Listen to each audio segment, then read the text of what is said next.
Islam, peace and love, peace, love, and power, peace, love, and energy, energy, energy.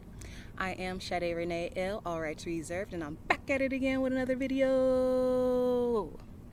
And today I actually just wanted to do a quick video in regards to Moors and the unity. I have noticed, because I have friended a lot of Moors lately, and I've noticed it's a lot of, I hate to say misinformation, but um, a lot of information that's out there that a lot of Moors don't agree with, let's say.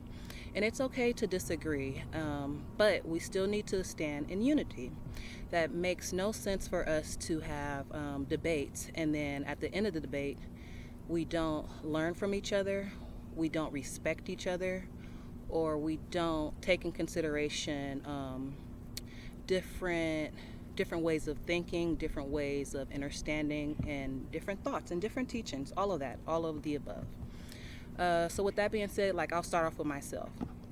So I'll just give you a little background information on myself. I'm an open book, honestly, so I don't mind sharing my story. So personally, I was born and raised in San Francisco. Now you think of San Francisco as this, luxurious city, lots of fiat in the area, things of that nature, which it is. But I grew up in Sunnydale Projects, which is actually one of the most notorious projects in San Francisco. Meaning I grew up around a lot of killers, hustlers, rapists, murderers, thieves. I mean, you name it, they were around.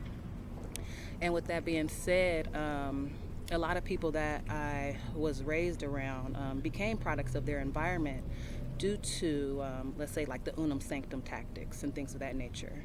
And me personally, I grew up in a crack house. My mom was on dope all my life. I actually don't remember many good times with my mother, unfortunately, due to her addiction.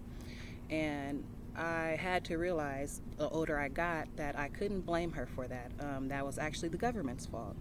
They actually planted the drugs in the projects, and therefore my mom, she just became addicted.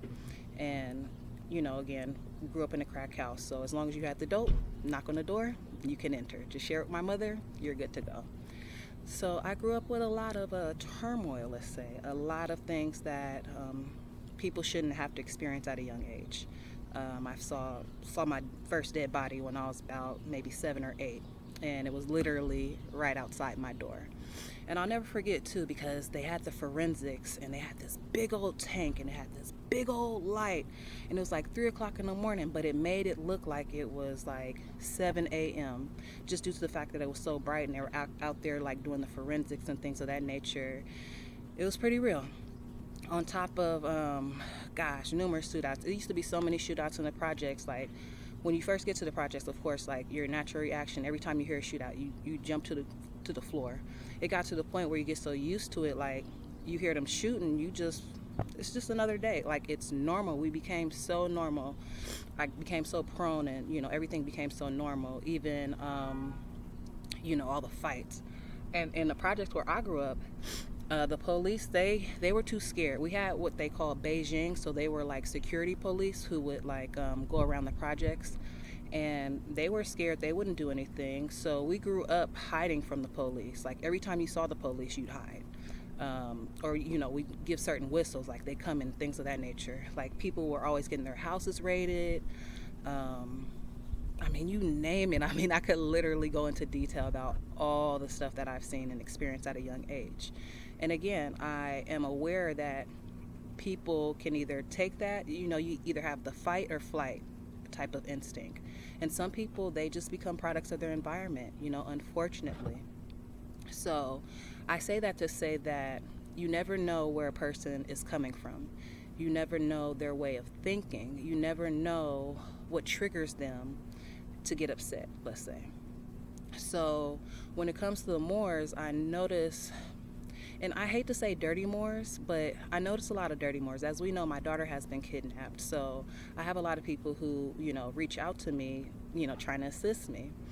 And it seems like they get upset when I don't want to take their assistance due to the fact that they're going a different route. For example, the UCCs. or the sign the birth certificate. No, I'm not signing a birth certificate. She actually would become a ward of the state if I sign a birth certificate. But some Moors are being taught that it's okay to sign the birth certificate. So again, we get into these debates, and then people get upset because they feel like the information that they have is 100% correct, which can, look, I'm still a student, I'm still learning. It could be a fact, but you can't get upset at a person if they don't want to receive the information. Everybody has their time, and everybody is on their own journey. So it's no need for people to get upset when you disagree. For example, I grew up around a lot of Samoans. If you fight one Samoan, their whole family is after your ass, okay? What?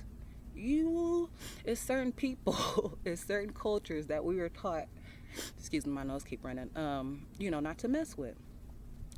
And why is that not, like, why can't we be like that? If one more is going through something, all of us should get together and help that person and figure out what we can do to assist. And it's just a lack of unity, and I think that, again, the lack of unity comes from the ego. Everybody knows it all. Oh no, that's not how you do it. This is how you do it. You have to do it this way. At the end of the day, common law supersedes everything. Common sense, common law, nature's law. I'm in nature, breathing in this good old free prana, baby. So with that being said, again, we have to come to unity. We need to start being able to agree to disagree.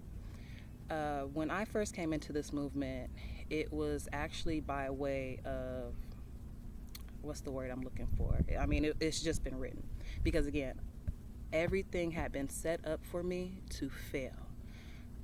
Even when I grew up in the projects, and even with my mom being on drugs her whole life, what that did to me is that taught me what not to do. It taught me how to be a mother because I never had a mother. It taught me to keep going, to fight, to, if I was the type of person, I saw everybody dying around me. Everybody dead. Like, all my friends are literally dead, seems like. And you could take that and say, all right, well, hey, it is what it is. I guess I'll be next. Or you could take it and say, this needs to stop. What can I do to change this? And so luckily, I was, again, able to get out of that type of mind frame. I started working for several Fortune 500 companies in downtown San Francisco. I got into office management. I was promoted as office management at the age of 19. I was making like 22 notes an hour on top of me doing time and a half. So it was very lucrative. I bumped shoulders with billionaires, yet alone millionaires. I've worked with walking Wikipedias, meaning my coworkers primarily were European, and they just were filled with knowledge. And luckily, again, I was able to absorb all of that through, let's say, my experience at work. Me being the office manager, I was always the only Moor. So back then, I used to call myself black. So I'd be the only black person out of an office of, let's say, 60, 70 Europeans. And with that being said, again, I was able to engage and indulge in different cultures and, their experience and learnings. And I was able to realize that this world is wide, so wide, and it's so much stuff that I haven't seen and I want to experience. So again, I was able to take that and, use it towards my benefit. Also, then I became coach because, San Francisco, it is very expensive. So most of us actually had like 2 or 3 jobs. If you didn't have 2 or 3 jobs in San Francisco, you were considered a lazy Lima. Lazy Lima. So I also coached. So I was coaching for approximately 10 years on and off. I coached children's basketball, volleyball. I did a year of soccer and tennis. That's the reason why I didn't have a child for so long, because I had children. I would just give them back at the end of the season. So I say all that to say, as far as people's backgrounds, you never know a person's background, so don't be quick to judge. We were always taught, don't judge a book by its cover, and we were also always taught you're innocent before proven guilty. And I have noticed with all these distractions going on in the world, and you're getting hit with this. It's a catastrophe over here, catastrophe over here. This and this is happening. So I feel like living beings, we've kind of become numb in certain areas to certain empathy, with people, and that's not good. We need more empathy. You need to take in consideration feelings of others. And I know we always say as Moors, don't get caught up in emotions, but you don't get caught up in emotions when you're doing things. Like, don't do things out of emotions. But you need to have emotions, but just don't do things out of emotions. I'll give you another example. I was actually talking to a brother not too long ago, and he was a really great friend, really great friend. We had a disagreement, and as we're talking, he kept yelling. And I asked him several times, please stop yelling at me, please stop yelling at me, because as he's yelling at me, that triggers me. It brings me back to an area, a time, a person, anything, to where I know it's going to make me upset. So I asked him, please stop yelling at me. If you're going to talk to me, but don't yell at me. He kept yelling, he kept yelling, he kept yelling. And just like a switch, I snapped. And I'll take full responsibility for the fact that I could have handled the situation different. But at the same time, I do want to say that I was triggered, and I'm only a living being. And a person can only take so much sometimes, especially when they're in the process of still learning and studying and working on control. And I'm a very, very happy person. As we all know, again, my baby has been kidnapped, and I'm still able to walk around every day with my head held up high, still fighting, still staying strong, still keeping positive vibes. And it's not easy. It's definitely not easy. So take in consideration when you're talking to someone or speaking to someone, their background. Take in consideration your choice of words. Take in consideration your tone. And I think that has a lot to do with me, again, as a children's coach. I would always, I was never one of those strict coaches. I would always talk to you. Or say, for example, with my girls, our warm-up would be a mile. I'm the type of coach, I'll run the mile with you. You know what I'm saying? I'll show you. And so every day, I'm actually in there demonstrating basketball. I post up with them, you know what I'm saying? If we're running, I'd run with them. I'm more hands-on, So I think sometimes with Moors as well, you guys are teaching things, but you guys aren't actually showing what you're teaching. So for example, if Moors are talking about allodial titles and discharging mortgages and rent, okay, that's great. We should not be paying or discharging, you can't pay, you can only discharge on our own land. For example, how do you steal our land and then charge us to stay in it? What? So with that being said, show us. Show me your mortgage that you didn't pay. Show me the allodial property that you currently own. Don't talk about it, do it. Because I do demonstrations all day, every day, and I literally stand on my square 24/7. No contracts, no social. I literally gave up about 14,000 notes in unemployment due to the fact that I did not want to use my social, for example. So again, it just comes back to more just uniting. We need more unity. And my daughter's been kidnapped right now. If we're all on the same page with unity, it would make this process of her getting released a whole lot faster. Of course, at the end of the day, I always am going to stand on nature's law. Nature's law. I never abuse my child, and that is the truth. The truth always supersedes any type of lie. So I know at the end of the day, there's no need for me to worry. She'll be back home with me in due time. But in the process of this, it's good to have encouragement. It's good to have the support. It's great to have Moors who are on the same page, because it is treason to our ancient foremothers and forefathers if we're not living in honor. If we're for me, for example, when my daughter first got kidnapped, a lot of people were, trying to help me. And I did get fooled a lot. I was doing things that weren't necessarily the right procedures, and it took so much time. But I was a child. When I was a child, I acted like a child. And when I became a man, I put away my childish things, something of that nature. Don't quote that, but you know what I mean. So you can't blame a fool. A fool has to take responsibilities for their mistakes. So I take responsibility for the fact that I was able to get deceived with certain information or structures that don't necessarily follow our ancient foremothers and forefathers. At the end of the day, seriously, Constitution, treaty.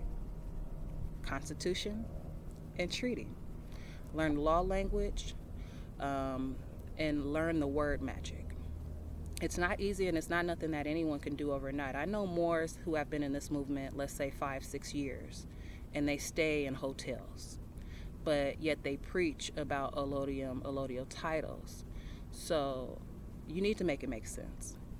I know Moors who have platforms but still talk about money, which is fine. Again, out of threat, duress, and coercion, I need it.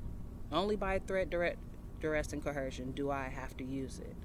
But again, at the end of the day, if we're Moors, we need to be able to stand strong and learn how to operate without that monetary system, or even learn how to barter between each other. I know when people donate things to me, I normally send them something. I'll send them some waist beads. I'll make them a mask. I do them a drawing. I'll send them some food, something. It's always a way to pay somebody back without necessarily fiat. Now, don't get me wrong. Again, fiat is great when you need it to use it. But the mind frame that it controls us is something that I do respectfully say we need to get out of. What happened when they didn't have money? What were they doing? Just think to yourself. They were able to survive. Everybody had their duty. This person did this person did that, this person did this. It all went in rotation. Everybody did their job.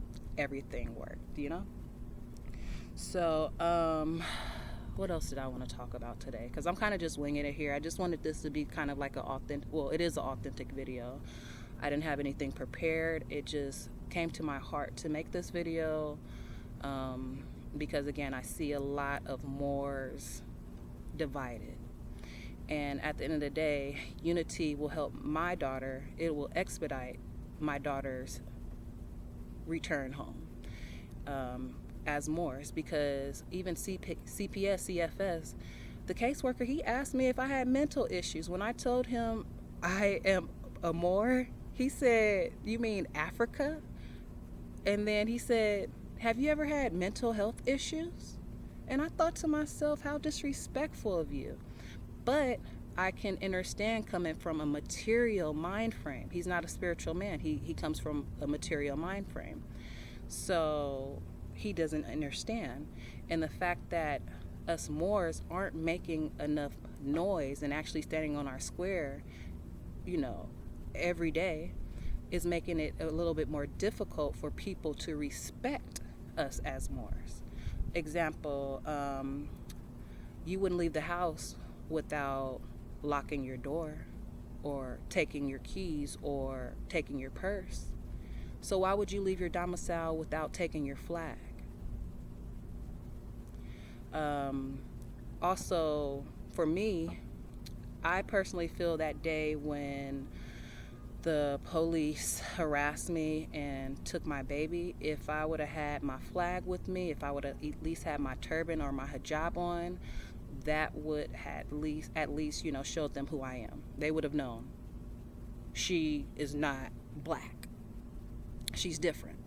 So I think as Moors as well, we need to continuously stand on our square. Every time, everywhere we go and we're able to make a demonstration or show people who we are, please take advantage of that. Whether it's you're at the supermarket.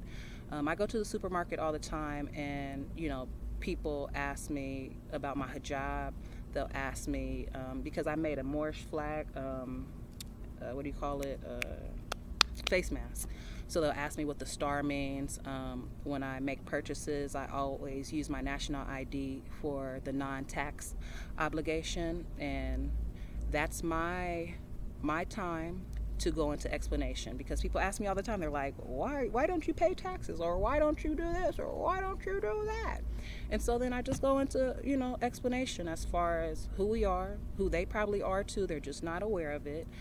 And then I feel good walking out, or walking away, knowing that I kind of did my duty in regards to spreading the word.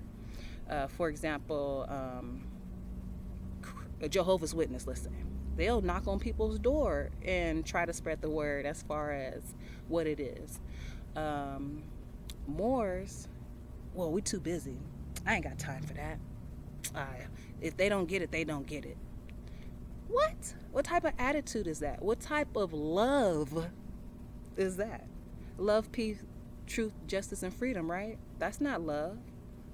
That's not how you show love. You don't show love to people by throwing them away. Because first of all, you don't throw people away. There's no such thing. You can respectfully say, maybe I need some time and I don't want to talk to you for a while, but you don't throw people away. That's inhumane. That's very inhumane. It's insensitive, and it needs to stop. Again, we need to get to the point where we can agree to disagree. And I notice a lot of the brothers, they're super aggressive. And I get it.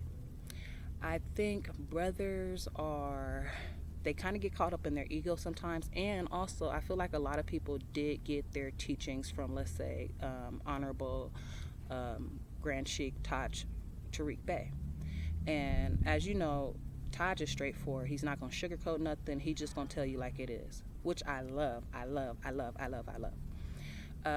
But sometimes I have to take a step back from Taj's teachings, or even Shim, for example, because it seems like they're not talking to you, they're yelling at you.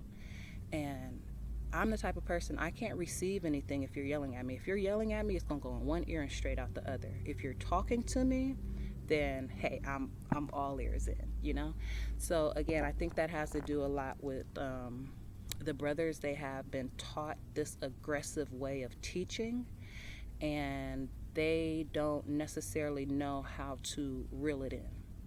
As females, I notice that we are definitely more patient. Again, I think that this comes a lot from me coaching children's basketball the last 10 years, that I have learned the skill of teaching. And for example, I would never tell my kids, oh, you suck, you did that wrong, I would say, well, great job, I see the effort, but that was incorrect. I'm going to need you to do it like this. You know what I'm saying? So I was always taught, hit it with a positive, then do the correction. But I noticed the way of teaching with Moors is just, And again, at the end of the day, I'm not here to tell nobody to take their time, to, be patient. Oh, you must talk to a person like a baby. None of that. Don't sit here and twist my words. All I'm saying is the method of teaching sometimes, or the method of tone and choice of words can definitely be analyzed by a few. You know what Noble Drew Ali said, study, study, study. And when you're finished studying yourself, study yourselves. I don't think anybody is always going to be 100% correct, because we should always be students. And as a student, you should always be willing to learn. And once you've mastered a subject, let's say, keep learning that subject, because you're going to learn more about how to even master it to an elevated level, So I pretty much say that to say, what am I trying to say? I say that to say that no one's always going to be 100% right. We're always going to have our little debates. I think even like Tesla and Einstein, you know what I'm saying? They had formulas that failed, and then they had to go back in and reevaluate and redo them. So don't ever take it as people aren't willing to listen. Everybody has different ways of learning as well. For example, I love study groups, right? Because when I do my reading, you know what I'm saying, I take in my interpretation. But remember, we were indoctrinated to learn in school in a class. So a person, you do some reading, and a person is like, all right, we'll analyze that. Then a person says this, and then another person's like, oh, well, they meant this, and then the other person's like this, and then the teacher is like, well, this is actually what it meant. But we all came together with different ideas and different thoughts and different ponders of what that actual sentence meant. You see what I'm saying? So also it's very degrading when a person is like, you're not studying, or you don't understand. And it's not like they don't understand. They're trying to understand. And maybe if you can just break it down in a different manner, it might click different to them. So again, it's very disrespectful when Moors take in consideration, when Moors are quick to judge that a person is not studying, doesn't hear you, or disagrees with you, any of that. Because again, we were indoctrinated to study as a group. That way you get different forms, you get different thoughts, you get different analysis, and then you come up with your own truth, your own discernment, and then you're able to see the bigger picture for actually what it is. So I hope I broke that down. I know sometimes I kind of ramble. Again, this is my first just free video, so work with me. Let's see, what else did I want to touch bases on? I just want to touch bases on the mothers as well stepping up. Again, as I just said earlier, my mom, rest her soul, she passed when I was 19 from a drug overdose, and the doctors told her if she didn't stop smoking dope, she was going to die, and she couldn't knock the addiction, excuse me. So I get it. I get that a lot of the mothers have failed, and I hate to even use the word fail. Again, this is due to unum sanctum tactics, so it's not necessarily our fault, but you still have to take responsibilities for your actions at the end of the day, regardless. So I see a lot of mothers have, when I say fail, I mean they messed up. It was our job, it was our duty to take care of these kids. And not kids, because those are baby goats. Take care of the children, to teach the children, things of that nature. And for better lack, I think, again, unum sanctum tactics, the silent weapons of war, it was, infiltrated in a lot of our communities, and therefore a lot of distractions happened, and again, a lot of mothers lost focus of their true selves. And we need to get back to taking care of our children and raising them appropriately. Again, my daughter's been kidnapped, but when she comes back, we're right back on track.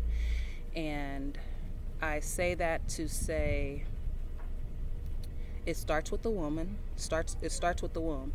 As a mother, I'm literally my own walking nation. I have infinity. I got tons of seeds inside of me right now. That's a nation. I am literally a walking nation. And the mothers, we all are. So it's our job, our duty to take back our power. And these men, they're getting out of hand. They're getting very disrespectful. They're getting very cocky. And we need to step up and start asserting ourselves properly and in an honorable manner. meaning it's no need to argue or fight. It's no need to get rude or disrespectful. Stand on your square and stay in honor. All right, what else did I want to say? And I just want to tell everybody, you're doing a great job. You're doing a great job. You're doing a great job because you want to do better. You have not allowed the distractions to overcome. They always are going to happen, but I'm proud of you for keep going. I'm proud of you for nationalizing. I'm proud of you for getting back and proclaiming your birthrights. And I'll be even more proud of you when we can stand in unity. We can all get together and look back and see how far we've come. And let's see, I think that's pretty much all I have for now. I'm kind of losing light. And yeah, I just wanted to make this a quick video and let you guys all know my inner thoughts and feelings.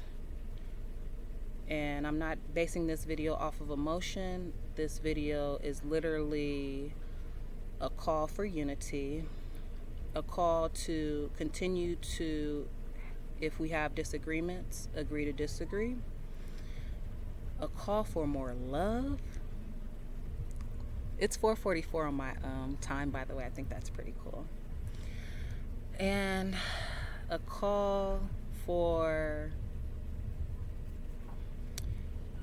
more honor and respect.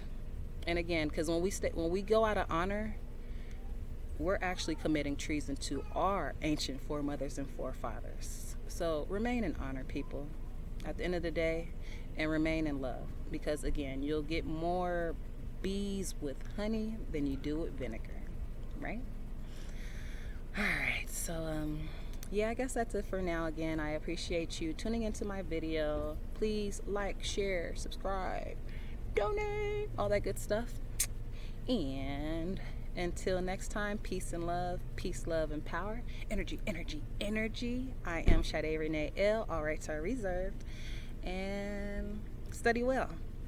Peace.